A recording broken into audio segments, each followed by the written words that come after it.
time to cool it down. We all have a responsibility to do that. Yes, we have deeply felt strong disagreements.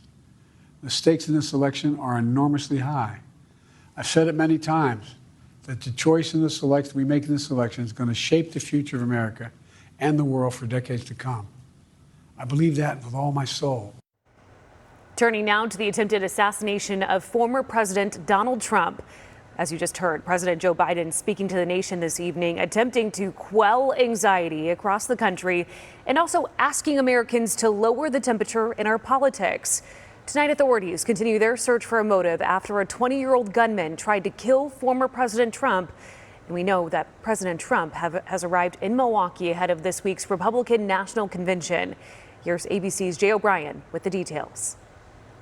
My fellow Americans. President Biden addressing the nation from the Oval Office just one day after a suspected gunman attempted to assassinate his rival, former President Donald Trump. I want to speak to you tonight about the need for us to lower the temperature in our politics. And to remember, while we may disagree, we are not enemies. We must stand together. The president calling for unity. But in America, we resolve our differences at the battle box. You know, that's how we do it, at the battle box, not with bullets. The power to change America should always rest in the hands of the people, not in the hands of a would-be assassin.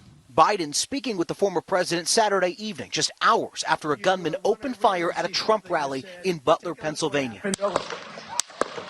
That suspect identified as 20-year-old Thomas Matthew Crooks of Bethel, Pennsylvania. Sources tell ABC News that a short time before the former president took to the podium, local authorities were alerted to suspicious activity on the outside of the perimeter and were in the process of looking for a suspect. I am aware that law enforcement had responded to a number of reports of suspicious activity. Investigators are now trying to figure out how that gunman made it up onto the roof as Republicans get set to gather for this week's convention in Milwaukee.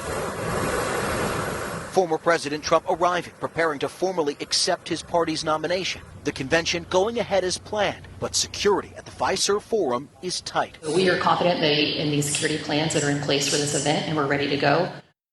And we're joined now live by ABC News' Jay O'Brien. Jay, what have we heard from the former president about this assassination attempt is going to change the tone of this convention? Well, Christine, just as he arrived here in Milwaukee, he gave an interview to the print outlet, The Washington Examiner.